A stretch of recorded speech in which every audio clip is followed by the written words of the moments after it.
Kenapa Allah tidak langsung membinasakan Zionis Israel? Kenapa Allah tak langsung aja innama amruhu iza arada syai'an ayaqula lahu kun?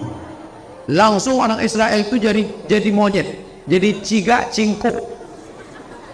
Bisa kan? Bisa kan? Bisa. Pertanyaan ini sudah saya tanyakan ke Syekh Muhammad Jibril dari Al-Azhar Kairo 20 tahun yang lalu. Saya angkat tangan, waktu itu saya mahasiswa. Assalamualaikum Syekh Muhammad Jibril, Profesor Dr. Syekh Muhammad Jibril, Dr. Hadis di Al-Azhar. Assalamualaikum Syekh. Ya. Kenapa kaum Ad hancur, kaum Samud hancur, kaum Madian hancur? Kenapa Israel tak hancur? Senyum Syekh Muhammad Jibril. Apa kata dia? Kalau Israel hancur, kau masuk surga pakai apa?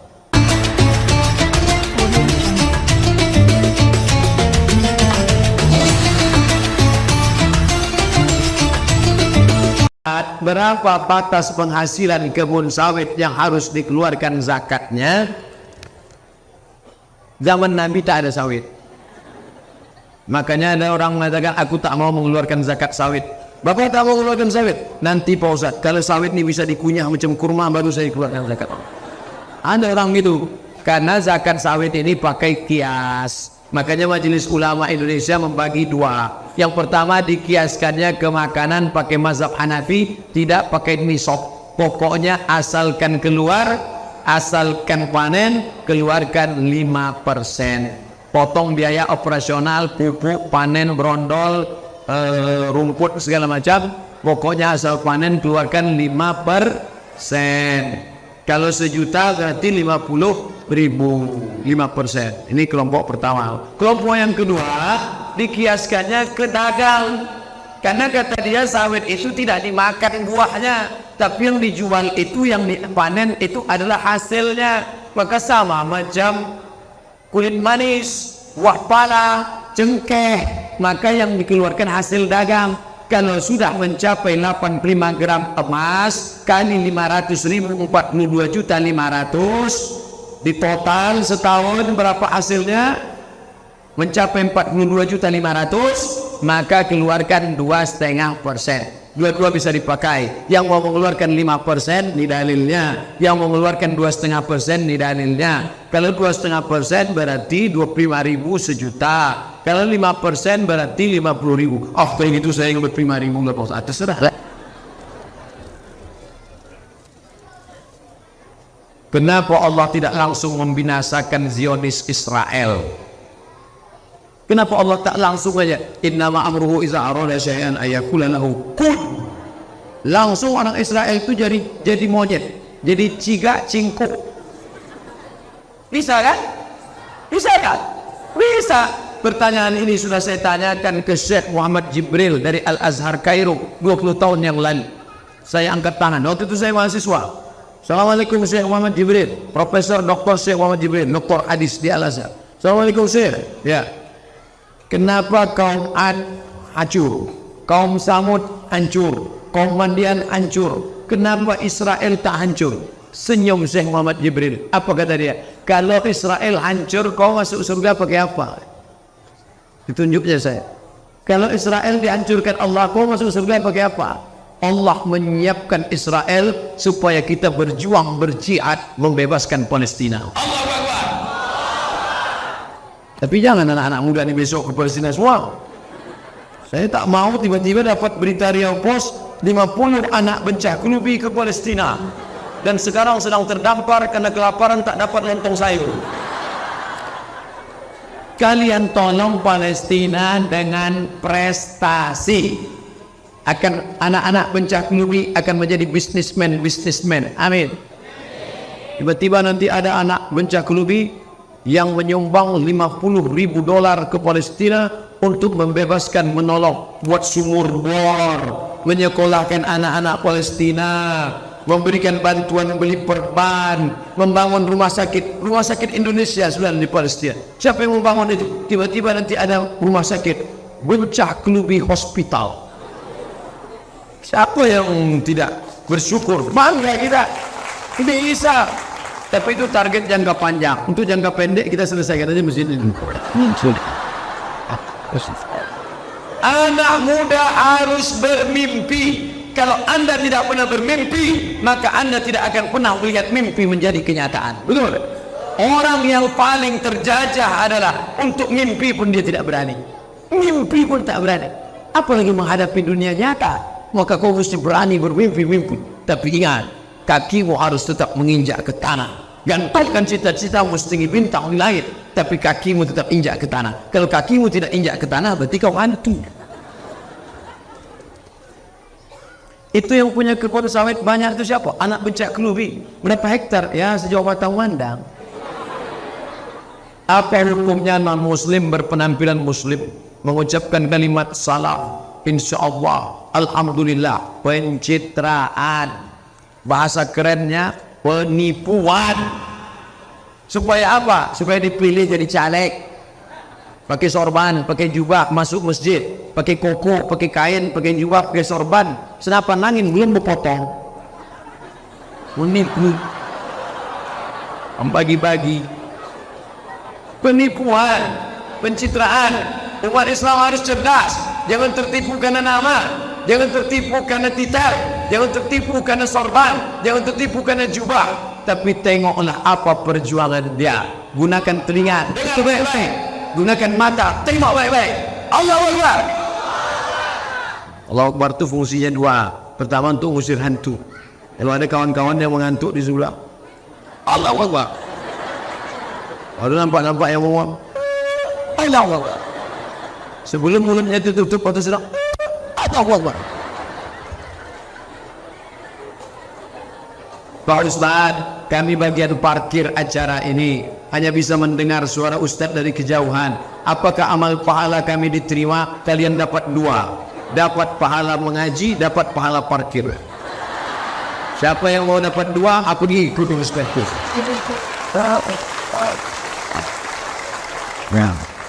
Yang nyuting ini dapat dua juga, dapat pahala mengaji, dapat pahala nyuting. Sekarang pengajian yang mendengar nih, tapi nanti kalau mereka upload nanti ke YouTube, Instagram, beratus ribu viewer menonton. Bayangkan kalau diuploadnya ke Instagram, Instagram Ustaz Somad. Yang mana Instagram Ustaz? Itu yang followernya 4 juta itu. Bayangkan sekali tonton 4 juta. Penduduk Riau 6,5 juta. Penduduk Pekanbaru 1,2 juta. 4 kali lipat 4 penduduk Pekanbaru itu akan menonton. Pahalanya. Maka anak-anak muda ini luar biasa. Itu makanya banyak yang merekam ini. Banyak merekam. Tahap itu hidup dah tidak Allah.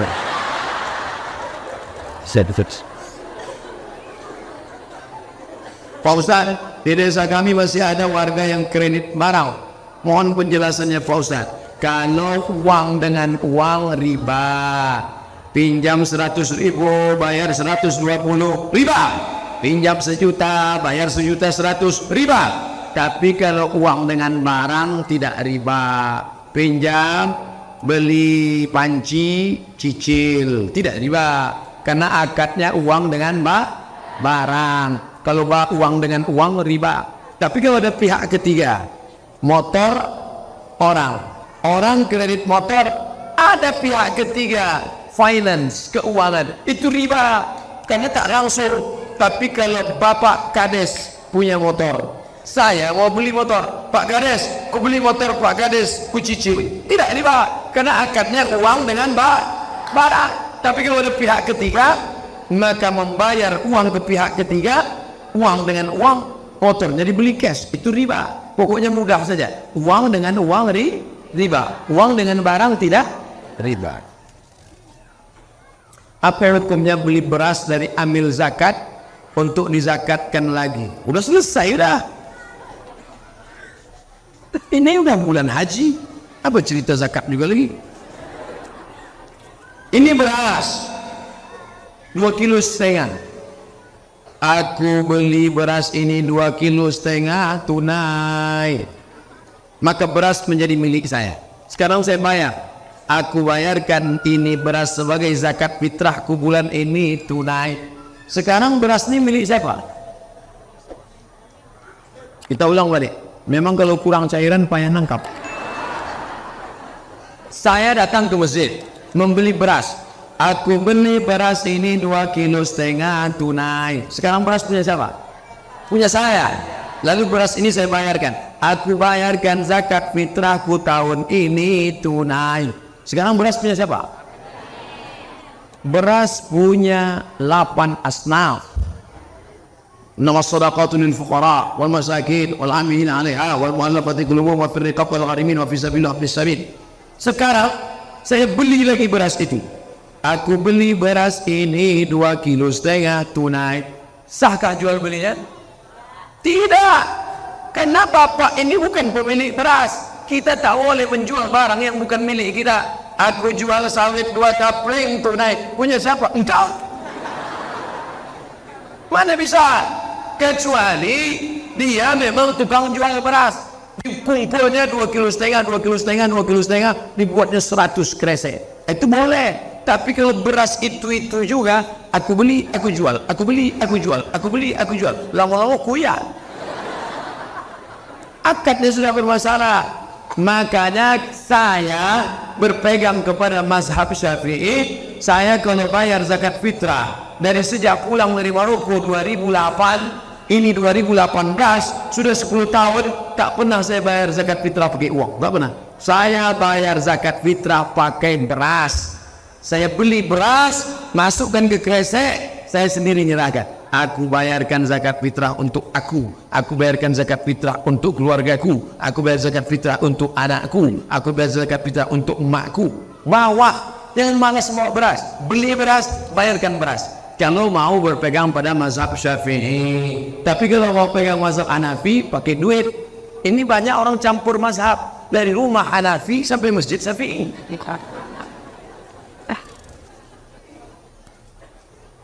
Apa hukumnya anak perempuan nikah diwalikan oleh ayahnya, sedangkan anak itu anak di luar nikah?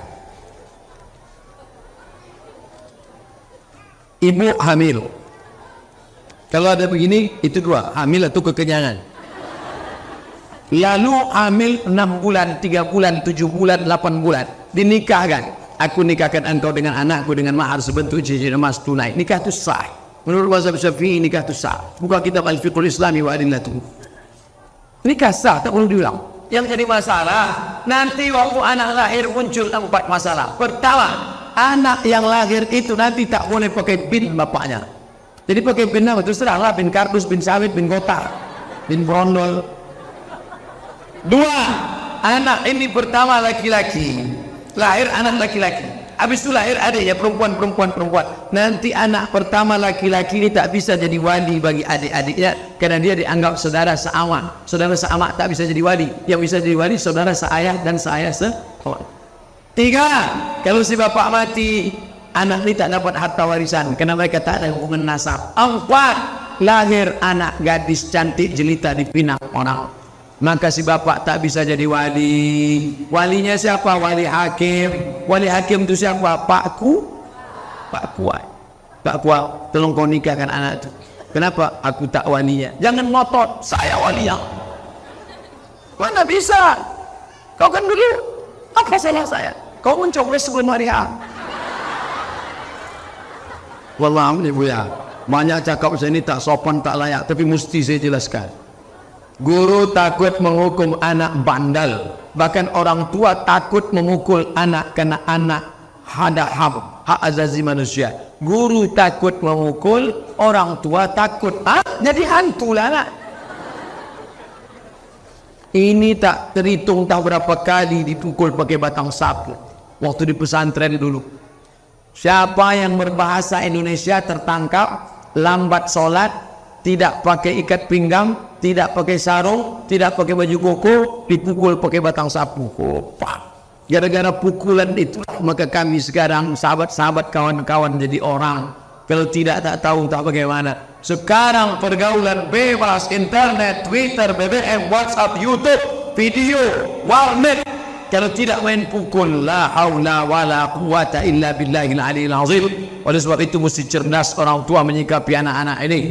Janganlah pula pukul sampai tanggal telinganya sebelah. Ustaz, zakat fitrah dibagikan kepada 8 asnaf. Ambilkan boleh satu bagian. Umpama uang zakat 80 juta. jelas amil dapat 10 juta. Kalau amilnya 5 orang dia dapat 2 juta. Sahkah amil itu mendapatkan 2 juta? Zakat fitrah tidak bisa dibagi per asnaf, tidak bisa dibagi per kepala, maka pembagiannya berdasarkan musyawarah. 8 juta dibagi per asnaf, sejuta, sejuta, sejuta. Amil cuma 1 orang, sejuta. Fakir miskin 100 orang, dapat 50.000. Mana bisa? Kalau gitu tidak usah per asnaf, kita bagi per kepala. Per kepala, amil cuma 1 kepalanya, dapat 10.000. Anak yatim, fakir miskin, 2.000 fasolasi do, 2.000 pamire do. Mana dapat 90.000? Bagi per kepala tak adil, bagi per asnaf tak adil. Maka zakat fitrah itu dibagikan bermusyawarah antara alim ulama, nenek mama, tokoh masyarakat, RT RW. Jangan lupa libatkan pihak kepolisian, karena polisi perlu, dia yang punya pistol kan, karena tahu ada perkelahian. Zaman Nabi dulu bagaimana zakat fitrah ini? Zakat fitrah zaman Nabi tidak dibagi per asnaf, langsung pagi bawa gandum serahkan ke fakir miskin. Enggak, apa fakir miskin? Nih, dulu begitu. Sekarang pakai amil, maka dimusyawarahkan. Ini cocoknya bapak ini berapa? Ini ibu ini janda 1. Cocoknya dia dapat 5 kilo. Nah, ini janda 1, 5 kilo juga. Enggak, dia janda 1 tapi anaknya 5. Kalau gitu cocoknya 50 kilo. Ini amil nih susah. Tukang timbang, tukang kutip, cocoknya begini. Musyawarah. Kalau tidak dimusyawarahkan, maka ini akan menjadi persengketaan. Itulah kaji kita malam ini. Mudah-mudahan menjadi rahmat dan barokah. Jangan lupa, yang akan kita bawa mati menghadap Allah adalah 1, 2, 3 sak semen yang menutup batu bata yang terbuka ini. Mana kotak-kotak tadi? Kotak. Anak-anak muda, mari kemari 4 orang. Siji, loro, telu, papat. Sadak 2 tondu ompek, cik 2, 3 ompek. 4 orang. Pegang 4 ujung sorban. 4 orang. Pegang, bawa ke keliling. Hanya menerima duit 10.000 ke atas. Ustaz Somad ni nyuruh aja, jangan-jangan dia tak ngasih duit. Ni duit sini. Akan datang kalau undang saya, kasih tahu masjid itu dah siap atau belum. Sini dulu nih, sini dulu. 1, 2, 3, 4, 5. Cuma itu ada duit. Dah. Minta yang lain. Jauh-jauh, makin dekat makin sakit hati tengok.